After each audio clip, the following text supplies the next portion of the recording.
Alexei și Valerico. Ne aflăm în sectorul 6 și vrem să vă aducem la cunoștință următoarea problemă. Sorin Oprescu spune că cel puțin 2-3 ani de zile se va termina această magistrală de construit. Se pare că în ritmul ăsta în care lucrează nu prea poate să fie gata în 3 ani, cum spune Sorin Oprescu și Guvernul României.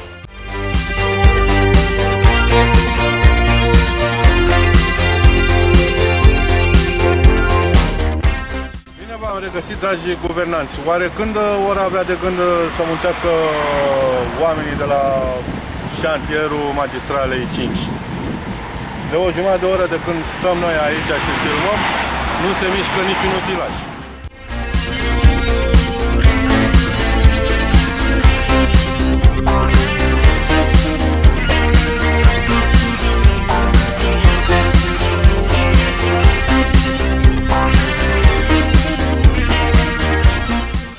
Din ciclu o farmacie pentru fiecare, pe bulevardul Drumul Taberei avem de-a face cu 3 farmacii, aproape una lângă alta.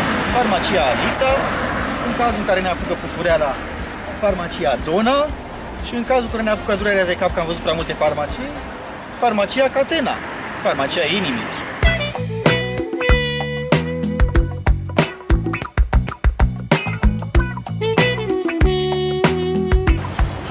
Are rost nici să vă mai zic că face parte din ciclul farmacie pentru fiecare, că deja nici n-am trecut de mai mult de 50 de metri pe bulevardul Drumul Taberei și deja am găsit o nouă farmacie.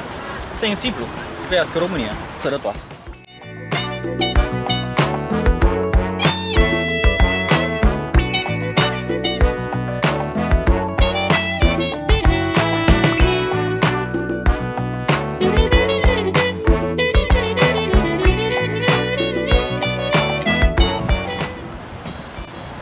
La nici 50 de metri de cealaltă farmacie, am dat de altă farmacie. Trăiască România, sănătoasă. Mă la de la durerea de cap, mă duc să iau aspirină.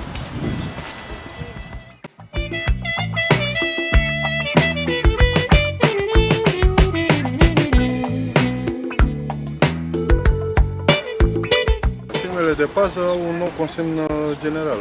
Dacă nu știați, puteți afla. Așa veghează agenții de securitate ai firmei respective, după cum observați, conform legii 333/2003, modificată prin articolul 40.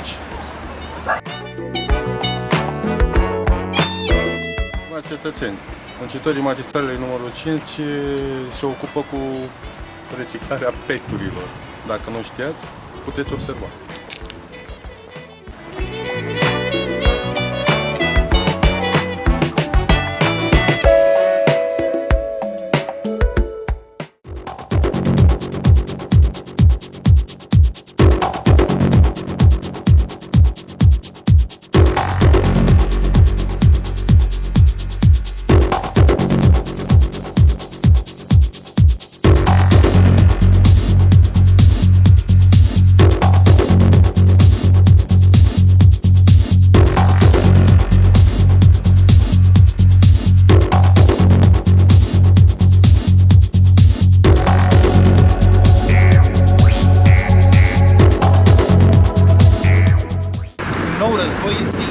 Statele Unite au pregătit scenariul pentru o posibilă intervenție militară împotriva regimului din Siria, ca reacție la presupusul atac chimic împotriva civililor care a avut loc săptămâna trecută în apropiere de Damasc și este considerat de către Washington drept incontestabil. Mă întreb oare, și poate ne întrebăm cu toții, dacă chiar va începe un nou război mondial, tineretul din ziua de azi cum va merge la război? Cu piercing-uri, părul dat cu placa, pantalonii strânți, sprâncenele făcute și alte alea? Posibil orice. Stimați cetățeni ai sectorului 6, sutele de cabluri care șerpuiau în jurul stâlpilor stradali din capitală și formau adevărate perdele în zonele cu mulți internauți, dispar odată cu extinderea rețelei Net City. Oare, când vreodată se va întâmpla aceste lucruri? Scăpăm oare de cabluri?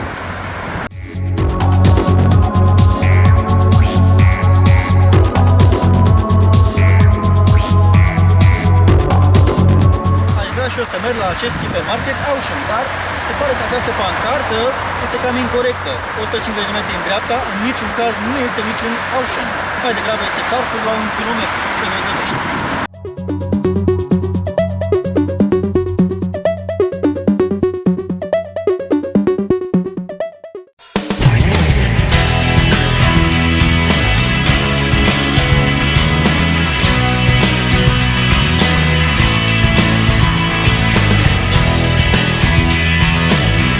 Cerșește pentru a-și face implanturi cu silicon. O tânără din America este foarte dornică să-și facă implanturi cu silicon pentru a avea sânii mai mari. Ea ar face orice pentru a strânge bani și a decis să iasă pe stradă pentru a le cere trecătorilor să o ajute. Cristina Andrews a ieșit pe stradă purtând o pancartă pe care scria: "Nu sunt om al străzii, vreau sâni mai mari", încercând să facă rost de banii necesari, scrie news.com.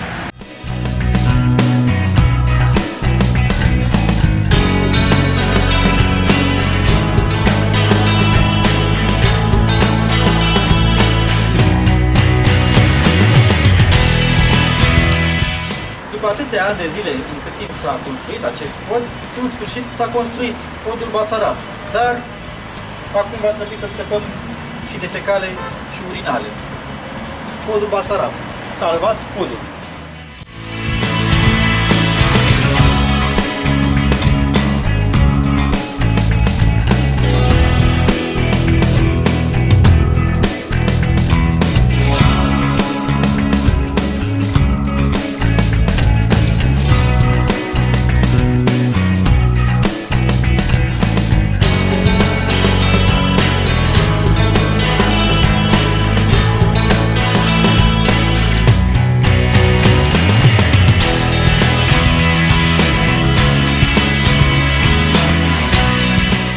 Prostituție, vagabondaj și cercetorie lângă Gara de Nord. Polițiștii au ridicat un număr record de oameni ai străzii. Fenomene des întâlnite în capitală, prostituția, vagabondajul și cercetoria au fost ținta polițiștilor bucureșteni într-o acțiune desfășurată săptămâna trecută lângă Gara de Nord. Acțiunea Poliției Capitalei a avut un scop preventiv și a vizat identificarea persoanelor fără adăpost, a minorilor aflați în zonă fără a fi supravegheați, a cercetorilor, precum și altor persoane care încalcă normele de conviețuire socială, precum prostituatelor. Se pare că după această acțiune, razia a polițiștilor, oamenii s-au întors la toate cele zilnice. Poliția Română.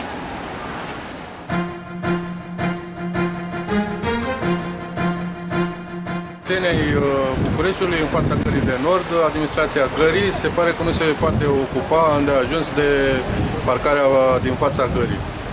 Încă mai sunt oameni în străzi care se ocupă de locurile de parcare.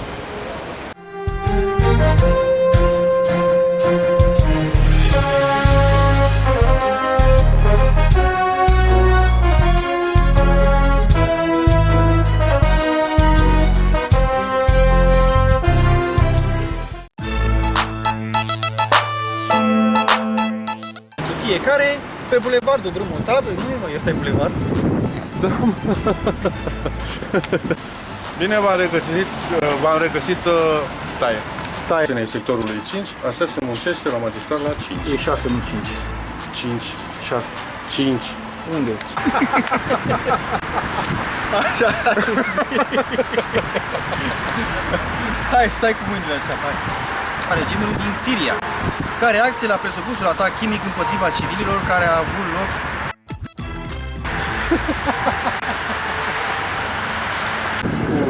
Start. Stimați cetățeni ai sectorului 5, taie. Da, așa. Piercing-uri, am zis. Pare, și poate ne întrebăm cu toții, dacă chiar va începe un război mondial, oare tineretul din ziua de azi cum va merge la război? Cu piercing-uri? Părul plat?